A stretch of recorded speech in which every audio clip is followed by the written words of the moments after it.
When the Su-57 entered the Dubai Airshow 2025, the atmosphere shifted instantly. No loud announcement, no dramatic buildup. Yet every camera turned in the same direction. Analysts paused. Forums lit up. New photos spread across military channels in minutes. Russia didn't bring a grand speech. They brought a single aircraft. And that alone was enough to reshape the entire conversation. It was November 17, 2025, the third day of the show. Most of the big Western announcements had already happened. Lockheed Martin's usual polished F-35 reel, Dassault talking up Rafale exports, BAE Systems quietly courting Middle Eastern buyers for Tempest concepts. The static park was packed with the usual suspects. Then, without warning, a lone gray shape appeared at the threshold of runway 30R. No formation fly-in, no escort, no fanfare music. Just one Su-57M, tail number 054 Blue, rolling slowly past the VIP chalets like it owned the place. Within 90 seconds, the entire press line had abandoned their coffee and sprinted to the fence. Phones went up. Professional photographers with 600mm lenses started firing bursts like it was a Formula One start. Someone on the live stream chat simply typed, "It's here." That was all. No one needed more explanation.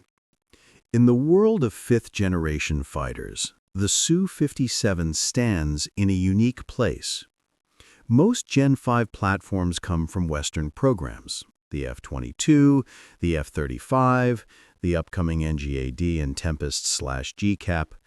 They dominate the headlines, the budgets, and the classified briefings. Very few exist outside that circle.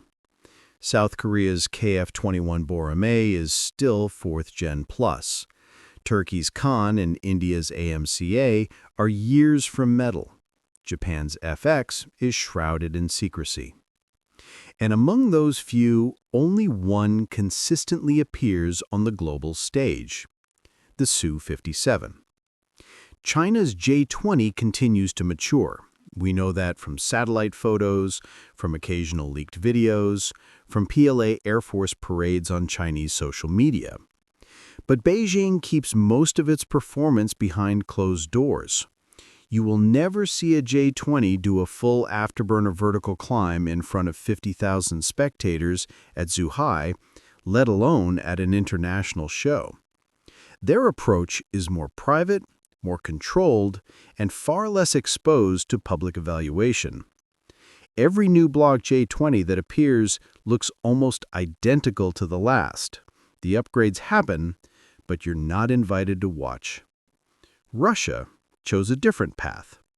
From the very first public flight at MAX 2019, through Le Bourget 2021, canceled at the last minute, to Bahrain 2022, Dubai 2023, and now Dubai 2025, they put the Su-57 in front of the world. They park it on static display with the weapons bay doors wide open. They let observers walk within 5 meters, zoom lenses and all. They let analysts capture every rivet, every panel line, every new coat of radar-absorbent material. They even leave the cockpit canopy open on the second day so you can photograph the new holographic HUD if you're quick enough. And that openness, calculated, deliberate openness, makes the Su-57 a natural focal point at every air show where it appears. The moment the Su-57 lifts off, the tone of the airshow changes. You feel it before you hear it. The crowd that was casually chatting suddenly falls quiet. Phones rise in unison. This aircraft moves in a way most stealth fighters don't. The F-22 is majestic, regal, almost serene in flight. The F-35 is brutally efficient. It gets in, does the job, disappears. The J-20, from the little we've seen, looks fast and long-legged, but strangely stiff in pitch. The Su-57, its motion feels freer, more dynamic, yet still eerily precise. Takeoff is almost casual, a short roll, a gentle rotation at around 140 knots, gear up, and then, bam, The nozzle's vectored downward and the jet leaps into a 60-degree climb like it's late for a meeting in orbit. 30 seconds later, it's already inverted, pulling negative G, something Western 5th gens almost never demonstrate in public. Transitions are buttery smooth. Rotations are clean. Extreme angles of attack, we're talking 90, 100, even 120 degrees nose high, look effortless, almost playful. Russia seems intent on showing one clear message. The Su-57 isn't just stealth, it's agile. And its agility is demonstrated live in front of thousands of eyes, not hidden behind classified performance slides. Videos of these demos always go viral, not by accident. That's simply the nature of how Russia introduces this platform to the world. Within an hour of the 2025 Dubai display, the full 9-minute routine was already on YouTube in 4K, shot from 5 different angles.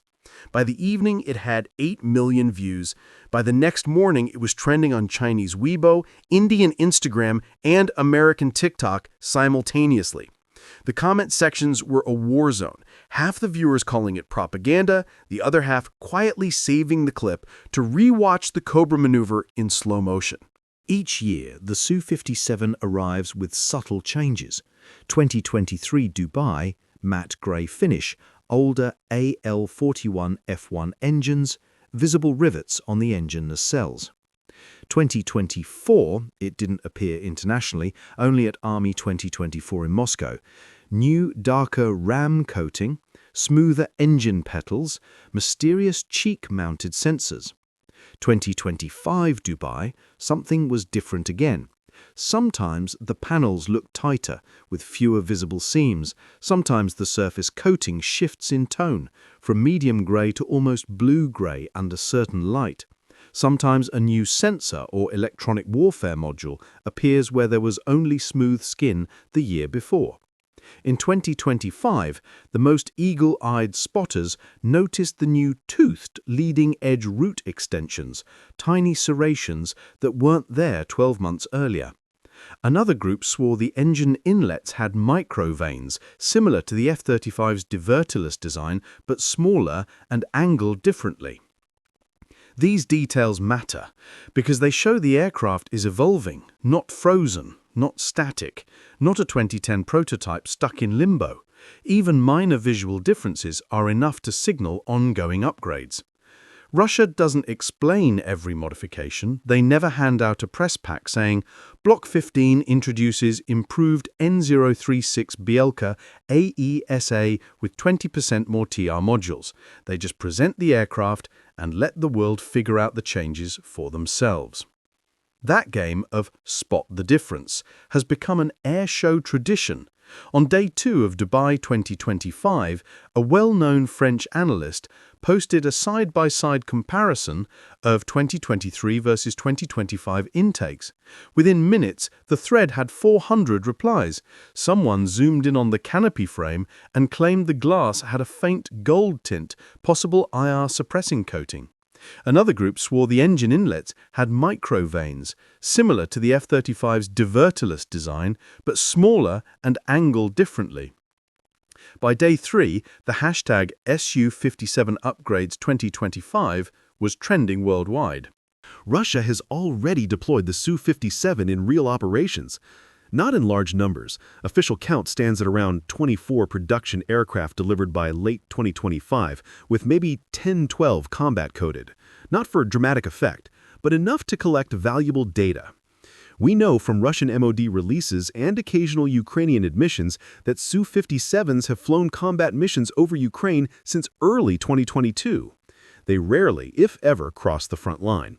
Instead, they loiter 80 to 120 kilometers inside Russian or Belarusian airspace and launch long-range missiles, R-37M, Kh-59, Mk-2, even the new Kh-69 cruise missile.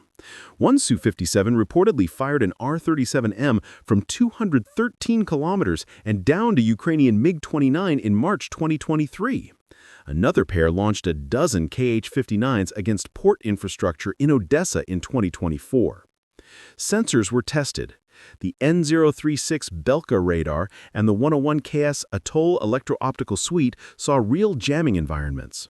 Electronic warfare systems, the Himalayas pod and internal L-402 suite were stressed against NATO-grade emitters for the first time.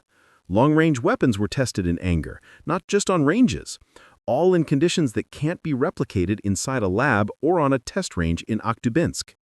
When an aircraft with real-world experience appears at an airshow, analysts naturally look for signs of what has changed. In Dubai 2025, people were hunting for battle damage patches. There were none. These jets rotate home regularly. They were looking for quick-fix antennas, for scorch marks around the gun port, for anything that says, "This thing has seen the elephant." They found something subtler. The jets looked used but meticulously maintained. The ram coating had that slightly chalky texture you only get after hundreds of hours exposed to rocket exhaust and high-speed rain. The tires were scuffed. The formation lights had tiny scratches. These weren't factory-fresh show ponies. These were working weapons.